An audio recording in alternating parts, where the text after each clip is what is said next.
Hi guys, what I've got in front of me are two of the old style leg 5-lever mortise locks.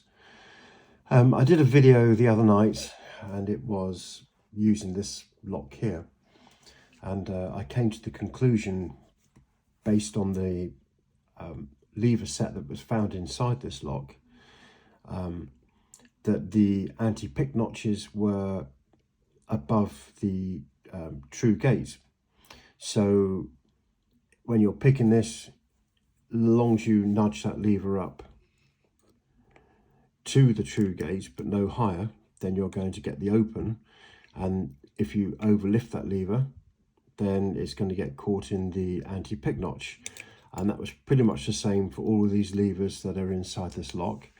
And also a mortise guide that I use that shows the levers has this with the anti-pick notches quite clearly after the true gauge.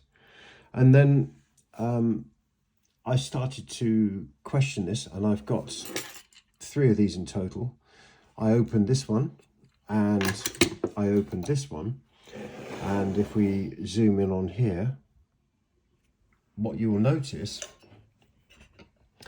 is the lever sets are different.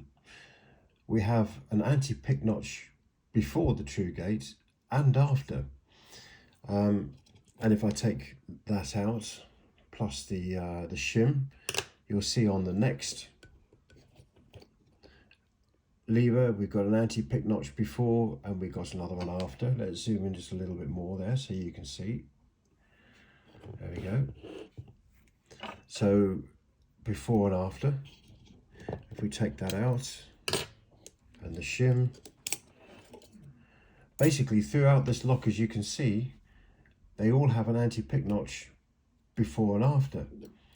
The bolt stump is the same, the works inside the lock is exactly the same, but the lever set is completely different.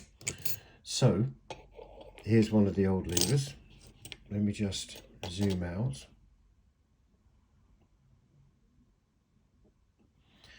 I think this is a corresponding height, and as you can see, there is a marked difference between them. So the picking technique that I discussed on the video the other night was lifting up to the true gauge and not beyond, otherwise you're going to get caught in that anti-pick notch. But now if you have one of these locks with the anti-pick notches before and after, it's going to make this a little bit more of an interesting pick, because obviously if you nudge these levers up, you're going to nudge them up into the into their first anti-pick notch, and they're going to get caught on the bolt stump, which is not a problem, because as you know, I'm sure as you know, if you get caught on the first anti-pick notch there, then it's much easier to lift that lever out to its true gauge than it is to actually get caught in this top anti-pick notch, where obviously you can't forcibly push the lever back down. It has to fall back down under the spring tension, and typically when that happens, all of these levers will fall down and you'll have to start the lock over again. So before I was saying don't overlift and don't go beyond the first true gauge. Now picking this, you can still nudge the levers up, but don't be surprised if they fall into an anti-pick notch before the true gauge, because that's the way the levers are. But the good news about that is, with very careful tension control and very gentle lifting, you can lift them out of this first anti-pick notch and into their true gauge. If you grab hold of a big handful of tension and you're stuck in that first anti-pick notch, then you run the risk then of the lever flicking up past the true gauge and then getting caught in its anti-pick notch afterwards. So really it's a question of tension control. turning force, if you like. So when you feel the lock go into anti-pick, it'll tell you by pressing on the bottom of the lever which of these are in their anti-pick notch, and then you can just back the tension off ever so slightly and nudge them out so that they then fall into their true gates. So it makes it a much more interesting pick, and what I'm going to do is screw the cap back on this one, and then I'm going to pick it again, and I'm not expecting it to go particularly quick, but anyway, I just thought I'd update you because I didn't want to appear to mislead anybody by telling them this was the only method of picking these old style. They have obviously put two different sets of levers, or used two different iterations of the levers over time, and even now in the modern leg and the ASEC equivalents, they've now obviously put these anti-pick notches only before the true gate, so the modern ones are a lot easier to pick out of. But on these, if you get stuck in that anti-pick notch after the true gate, then you have to learn where that's happened, and next time you pick the lock, don't lift it anywhere near as high. I hope that makes sense. So I'm going to go on to the picking, and yeah, sorry if I've misled anybody, but anyway, it makes it a much more fun and interesting pick, to be fair. So good luck if you come across one of these, and yeah, here we go. Let's try picking it. Just a very quick recap on what's going on inside this leg. This is your curtain. Here is the bolt talon, and here is the bolt stump. And when the curtain is turned, you can see there's a raised part here on the curtain that hooks itself into the talon, and then obviously pulls that across, and obviously if the bolt stump has clear passage through the lever pack, then obviously the bolt will then be thrown, and the lock is undone. I always say on these locks, be really careful with the tension, because if you go winding the tension up really high, the very soft metal on this part of the curtain here that throws the bolts will shear or smear. Then what happens is it will then pass underneath the bolt, as you can see, and once that's happened, you can't tension this lock anymore. So the only way that this is being tensioned is this edge here against that part of the bolt talon. So be really careful with the tension. If you over tension it and you feel it slip through, then I'm afraid it's game over, and you're not going to be able to open that lock with that particular curtain using a curtain pick. So let's just pop that back. On this lock we have these shims. Let's pop a shim in there, and then what I'm going to do is I'm just going to pop one of the levers in. Let's just pop that shim down. There we go. Right, let's just choose a lever. Here we go.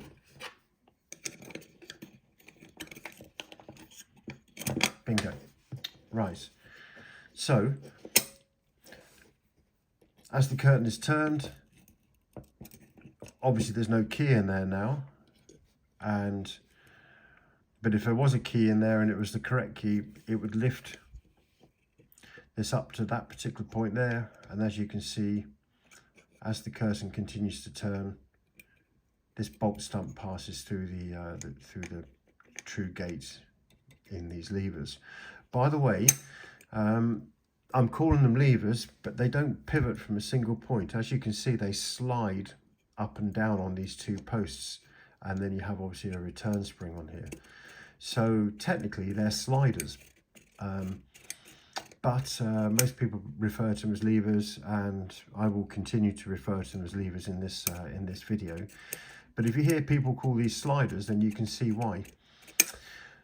Okay, so if we're trying to pick this, right, as opposed to using a key, we will turn the curtain, or apply a turning force to the curtain, which will pull the, on the talon, it will pull the bolt stump up against the side of this lever.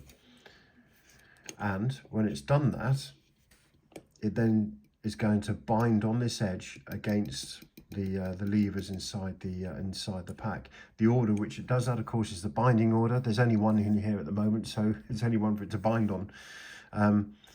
But normally when you put your pick wire in and you're pushing on each of the lever undersides of all the levers, the ones that are ready to be picked are the ones that are not sliding up and down like this. They're the ones that are binding against this bolt stump. And so if I apply a little bit of pressure that way, you can see that now it's binding. So the first thing that's going to happen with this particular lever, because it's got an anti-pick notch before this true gate, which is there, what you can see is if there's some pressure applied and that's lifted up, you can see that when it reaches a certain place, then the notch in the lever and obviously these sharp edges on the bolt stump are going to interface together and effectively put the lock into anti-pick, or it's locked down. So if I push on that now, you can see that it's not going anywhere. It's actually held really firmly by that notch, and you're not going to be able to pick it. So when the lock is in this state, we can use this to identify, by applying pressure to the bottom of the levers, we can use it to identify which of these levers inside the lock are bound. And if they're bound like this one is, then we can then work out whether next time round we need to lift it higher to avoid it dropping into its anti-pick notch, or the lower anti-pick notch there. So you can pick out of this, and you do that by reversing the bolt stump out a little bit with your tension tool, and when it's reversed out, it'll then jump out of that anti-pick, and hopefully it'll then go into its true gate. And when it's there, you get the tapping noise that tells you that that's in a true gate. If you're in this position here, in that first anti-pick notch, and then you put a lot of upward pressure on that lever, you back your tension off, and then it jumps out of that, what can happen is that, and now that lever is now caught in the top anti-pick notch, so it's overshot the true gate, and it's been overlifted. And when it's been overlifted, again, you can see that if I try and push up and down on that, there's no tapping. It's actually bound in there. If you back the tension off a little bit, you can hear it tap. But when you put the tension back on, it doesn't tap. Sometimes you can hear it tapping like that, and you can think that's in a true gate. But if I back that off and put it in the true gate, you can hear the difference. That's what it sounds like when it's in the true gate. There's quite a lot of movement there as well. When it's in an anti-pick notch, if there's a little bit of movement, you can hear it's a different sound, and there's a lot less movement. That's the same for the bottom anti-pick notch as well. So if there's a little bit of movement in the anti-pick notch on the bottom, don't confuse that tapping with this. Okay, so what makes this a more interesting pick now is you've got this problem of having anti-pick before and after ×5. So when you pick it, if it jumps into an anti-pick notch and you've only nudged that lever up a little bit, then you're pretty certain then that you're actually in the lower or the first anti-pick notch, and then you can just relax the tension and nudge the lever up until it then drops into its true gate and gives you that proper tapping sound. Okay, and then obviously once all the levers are aligned, then the bolt stump can be pulled across, and the lock is open. Okay, right. I don't think there's anything else I need to say about this for now. I hope that helps. Anyway, it's all very basic stuff, but sometimes it's nice to see it actually see what's going on inside the lock, like this. Right, well, this is one of the old style legs that I was talking about, with what turns out to be an alternative set of levers, or sliders, if you like. Remember, these are H levers. They move up and down. Some people refer to them as sliders. I'm going to call them levers from now onwards. So the original lock that I showed you had the levers with the anti-pick notch after the true gate, which means that if you overlifted the lever, it would get stuck in the bolt stump, and it would be game over. So it was a case of nudging each lever up to its true gate. On this set of levers, the same. We need to achieve the same thing in as much as we don't want to overlift them, but they do have an anti-pick notch before the true gate. So what that means is that if we just nudge the levers up, it is going to go into anti-pick before the true gate. So picking it is all about feedback and interpreting the feedback that the lock is going to give you. So this is locked, and what I'm going to do is I'm just going to go along and find the binding levers and just lift them up. And you'll notice I'm going to be lifting just little amounts with the puck on the side here. So one, again, it's quite tight. The bellies of the levers are sitting on the curtain, so I'm just going to drag the wire backwards and forwards with a little bit of tension, just to make the passage a little bit easier for the pick. So I've lifted the first lever up, and okay, the second lever is quite heavily bound, and the moment I touch that lever, something else dropped. And if you listen, that's really quite encouraging. So what that's told me is it was bound straight away. It's lifted up a little bit and other levers have dropped, and now it's clicking.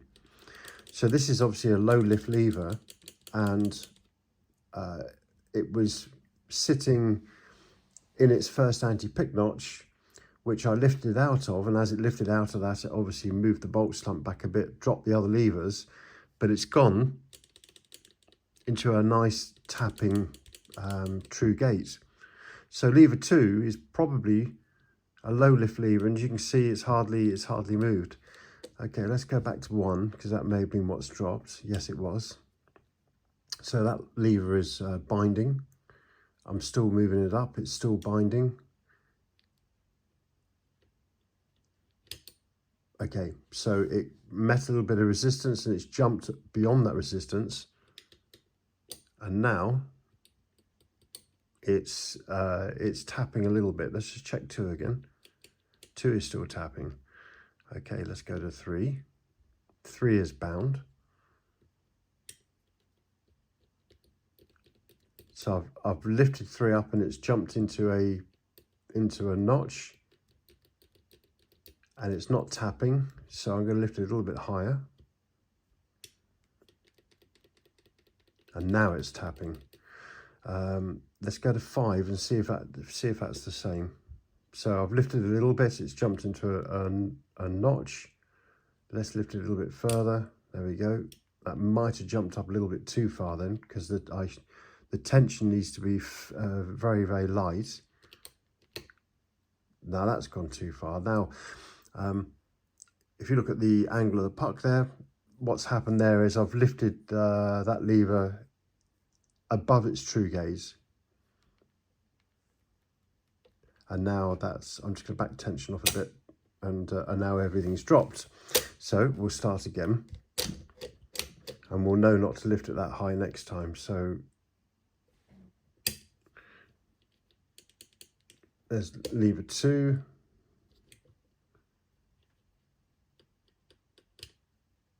Lever 1. Okay, let's go to 3. There's the first, I can feel the first notch, and I've just lifted that one slightly above. Let's go to 5 and do the same. First notch and a little bit above. Let's go to lever 4. Again, there's a little notch there,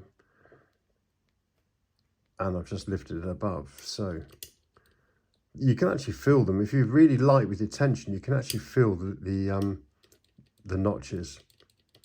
So now at that position there, 3 is tapping. If I go on to 5, that's less of an angle. So that's probably, yeah. So I would say that this is in its first anti-pick notch. So we're just going to back that tension off ever so slightly. Very, very gently nudge it up so we don't go too far this time. There we go. So 1. Okay. There's lever 2. It's tapping. And let's go back to 1. And 1's tapping. Okay. So now the bolt has just jumped back into anti-pick. So that could be a good thing. That's going to tell me where I might have gone wrong. So let's put the tension on, and we'll go through the levers and have a listen. So 1 is tapping nicely, so that's obviously in its true gate. 2 sounds like it's tapping. 3 is tapping. 4 is tapping. 5 is solid, and it's at a lesser angle. So because of the ABA pattern, we know that 3 and 5 should be the same. So we're caught, luckily, we're caught on lever 5 before its true gate. So what we need to do is just back the tension off and just gently, gently nudge that up and see whether we can get the open. So it's really solid still. I'm backing the tension off. Because the ultra pick effectively almost becomes an extension of the cursor in your hand, you have very, very fine control over the when you start backing it off like this and feathering the tension. Okay, so now that just lifted up. We're still in anti-pick, so we've got 5 is in the gate, 4 is in the gate, 3, 4, 5. Okay, the 1 has dropped down now. So when I dealt with 5, 1 dropped. So let's just see if we can nudge 1 out of that anti-pick.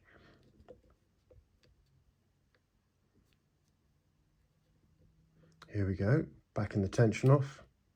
You can hear when the lever starts to get loose because it starts tapping inside its anti-pick. Backing it off a bit more. A little bit more. It's getting close now to lifting above. Come on, up you come. I'm beginning to wonder if this is actually going to rise up now. Come on, up you go, up you go.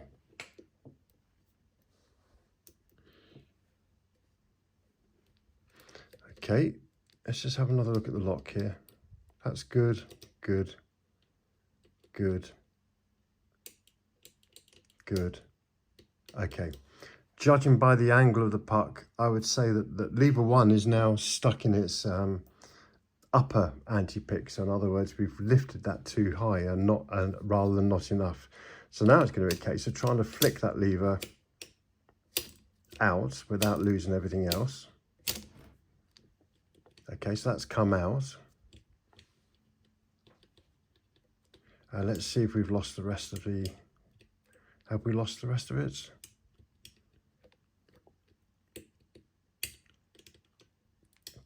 So we know the position of those first 3, and there they are. They're straight back in. That one's not lifted anywhere near as far as it was before. So now we're stuck on 2, which is a little bit solid. Last time I lifted this one, it reset the others. So let's... Okay, so that may have just jumped up too far. We're nearly there. So there's 5, 4, 3, 1. Let's go for 2 again.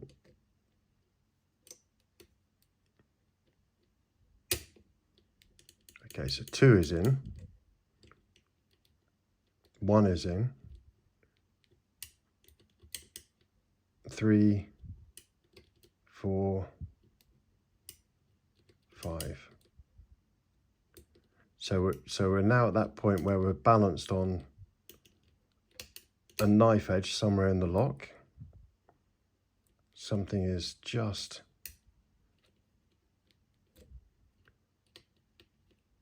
one, 2,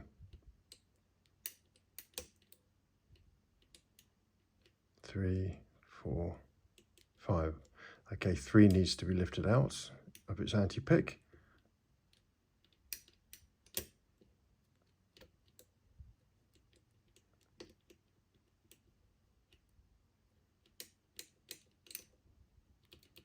One's good, 2's good, 3 is solid. Just lift that out. Come on. Nearly.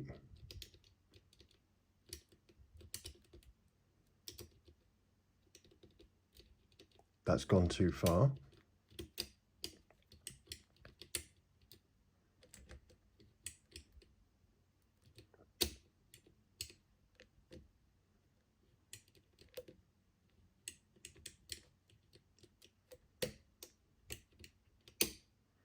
Okay, jump back into anti-pick again.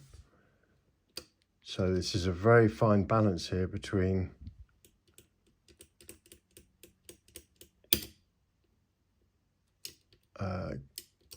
being overlifted or underlifted. Back into anti-pick. So 5, 4 and 3 are all good. Let's go back and have a feel here. 1 is good. So it must be 2 now that's holding us back. Let's see whether we can nudge 2 into its gate. Okay, 2's good. 1's good. 5, 4, 3. Okay, so everything's dropped on 3, but we know where they need to be. This is the point. It's just a case of lifting them. We know where these levers need to be now. So it's just finding the right balance, the right tension, the right order. And we'll have this lock open.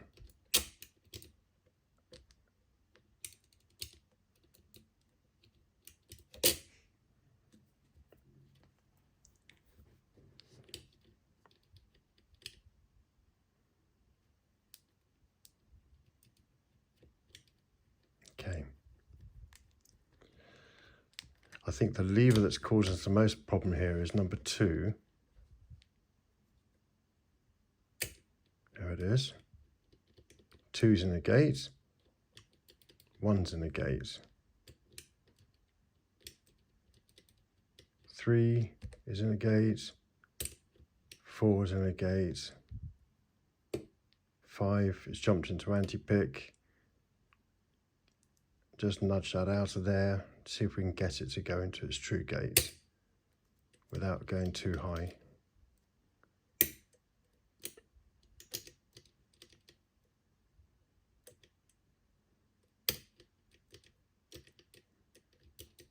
Okay, that's those 3, 1, and we're in. Okay, wow.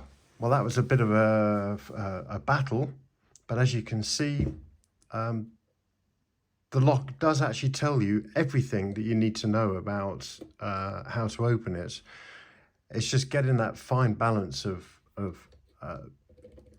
tension on the bolt and picking the levers in the right order, and knowing where they are, whether they're in anti-pick or whether they're in the true gate or not.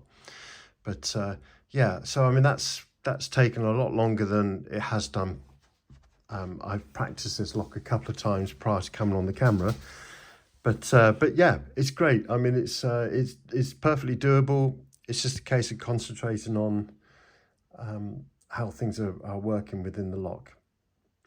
Okay, I hope that's a good demonstration for you, and something that maybe you can build your own skills upon. Thanks a lot. Bye. Interesting to see what they look like. I might make an interesting nub dog. You could probably search it up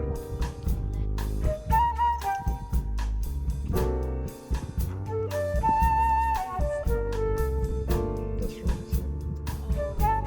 Oh dear. He's pushed out.